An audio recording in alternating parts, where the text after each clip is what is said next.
Telugu digital media network లో political కేటగిరీలో number 1 కేవలం 72 గంటల్లో 1,50,00,000 వ్యూస్ పైగా popular TV network. Professor Nageswar గారు, కేసీఆర్ గారి భవిష్యత్తు ఏమిటి? ఎందుకంటే ఇప్పుడు లేని ఒక సంక్షోభంలో ఇప్పుడు బీఆర్ఎస్ పార్టీ ఉంది. టీఆర్ఎస్ తోటి స్టార్ట్ అయిన ఆ పార్టీ బీఆర్ఎస్ తోటి ఎండ్ కాబోతుందా?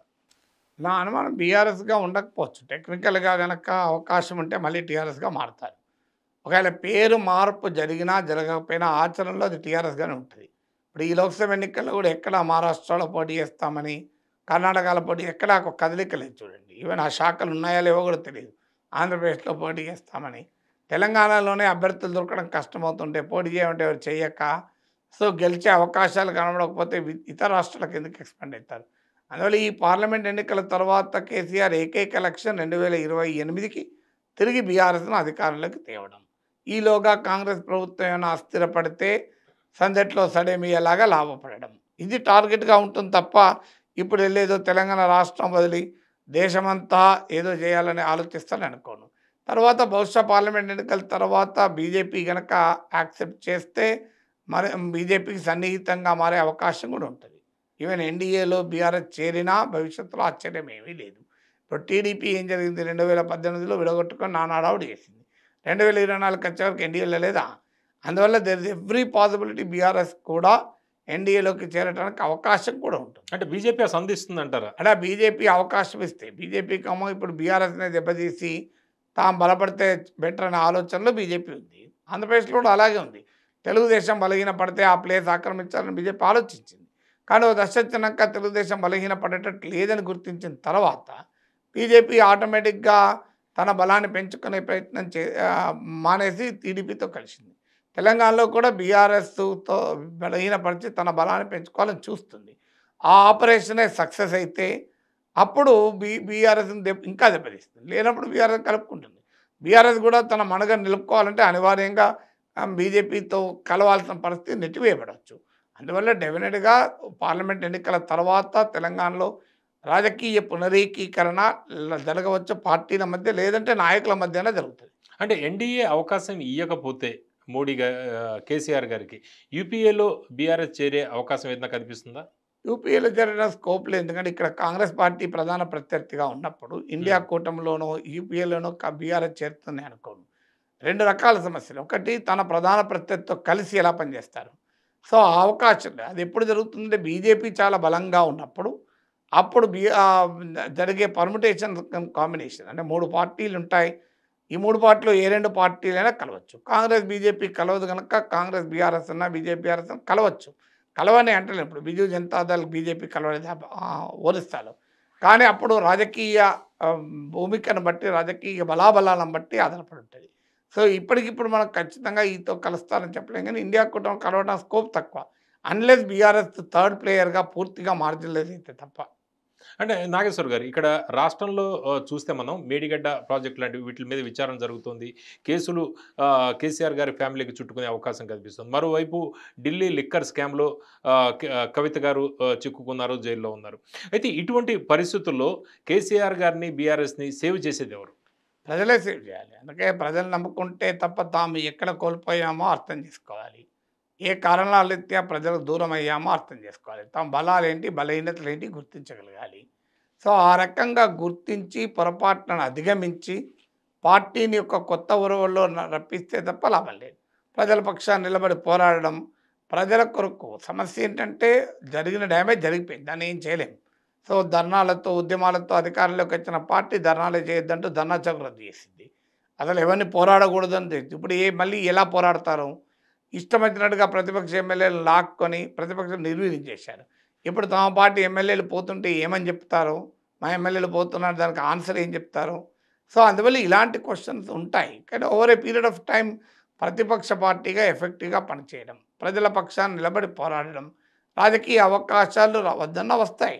సో అంతే తప్ప మేము ఇంకా ఓడిపోలేదు, మా ప్రజలు ఎందుకో మమ్మల్ని అర్థం చేసుకోలేక ఓడించారు, తప్పు మాది కాదు ప్రజలది అనే ధోరణి కేసీఆర్ ప్రదర్శిస్తున్నాడు, బీఆర్ఎస్ నాయకత్వం ప్రదర్శిస్తుంది. ప్రజలేదో మోసపోయినట్లు, ప్రజలేదో తప్పు చేసినట్లు మాట్లాడుతున్నారు. ధోరణి మొత్తం మీరు చూస్తే సో గుర్రం విలువ అర్థం కావాలంటే గాడిద ఇలాంటి మాటలన్నీ చెప్తున్నారు సామెతలన్నీ. సో ఇప్పటికీ కూడా బీఆర్ఎస్ తన తప్పుల వల్ల ఓడిపోయామనే కంక్లూజన్ రావడం లేదు. ప్రజలు మోసపోయారు కాంగ్రెస్ పార్టీ అనే కంక్లూజన్ ఉన్నాడు. తప్పు ప్రజలది లేదంటే కాంగ్రెస్ పార్టీది. ఈ ఆత్మ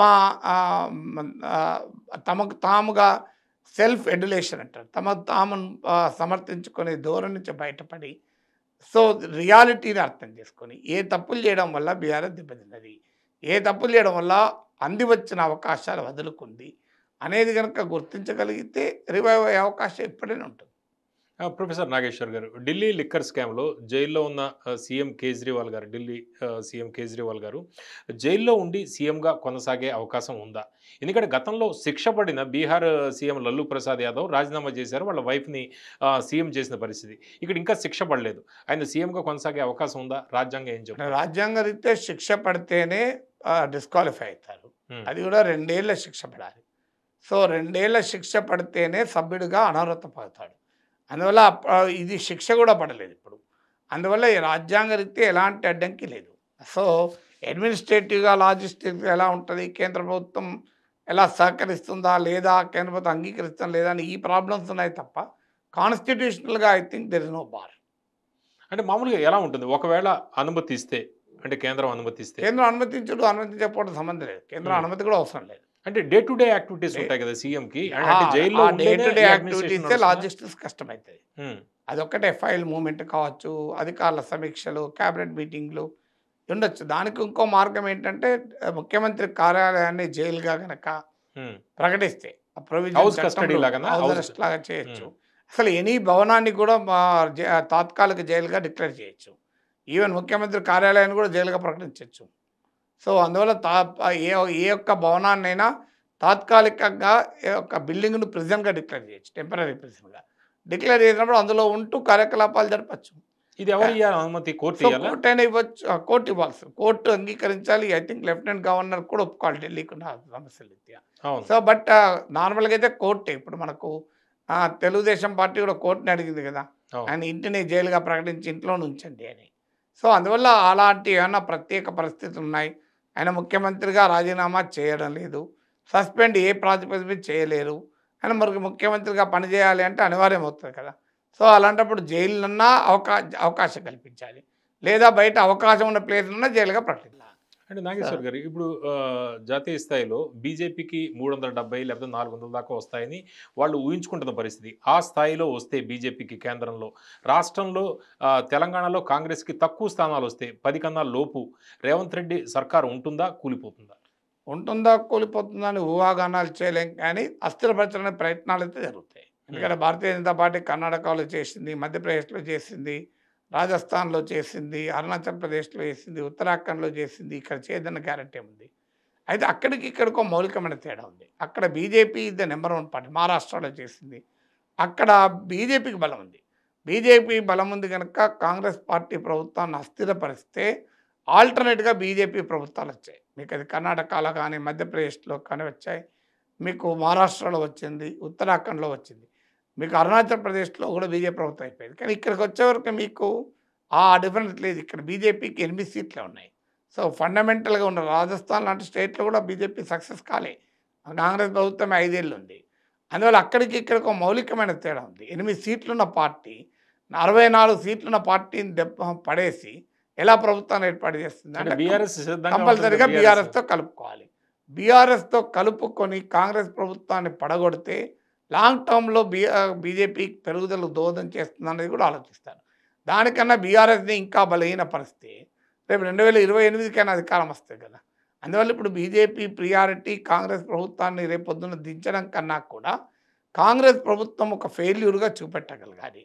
తర్వాత రేపు తాము నెక్స్ట్ అసెంబ్లీ ఎలక్షన్స్ వరకు స్వతంత్రంగా ఆల్టర్నేట్గా ఎదగాలి. ఇదే బీఆర్ఎస్ పైన ఆధారపడి ఎదగాలని కోరుకోరు. అందువల్ల ఇదంతా బీజేపీ రాజకీయ వ్యూహం బట్టి ఉంటుంది. సో ఎలక్షన్లు అయ్యాక మాత్రం మోడీ విశ్వరూపం తీవ్రంగా చూస్తాం. ఒక తమ రాజకీయ ప్రత్యర్థుని ఇప్పటికే చూడు, 2 ముఖ్యమంత్రులు లోపలేశారు ఎన్నికలకు ముందు. ఇంకా మామూలుగా ఉండదు. ఈసారి ఎలక్షన్లో అధికారంలోకి వస్తే బీజేపీ తన పూర్తి స్థాయి ఎజెండాను ముందు పెడుతుంది. అలాగే ఇన్స్టిట్యూషన్స్ పైన తమ గ్రిప్లోకి తెచ్చుకునే ప్రయత్నం ఇప్పటికే బలంగా జరిగింది, ఇంకా బలంగా జరుగుతుంది. ప్రతిపక్ష ప్రభుత్వాలని మణగడ మాత్రం అంత సులభంగా ఉండదు. పెద్ద ఎత్తున ప్రతిపక్ష ప్రభుత్వాలపైన అటాక్ పెడతారు, ప్రతిపక్ష పార్టీని చీల్చి చెండాడతారు. ఒక రకంగా one nation one election, one nation one party వైపుగా బీజేపీ వెళ్ళదలుచుకుంది. ఆ ప్రక్రియలో రేవంత్ ప్రభుత్వం బిగ్ సవాళ్ళైతే ఎదుర్కోవాలి. అందువల్ల ప్రజలను నమ్ముకోవడం తప్ప మరో మార్గం లేదు. ప్రజల్లో మద్దతు ఉన్నంత కాలం రాజకీయ పార్టీలకు ఇమ్యూనిటీ ఉంటుంది. ప్రజల మద్దతు పోయినప్పుడు ఇది ప్రత్యర్థులు దెబ్బతీయడం సులభమవుతుంది.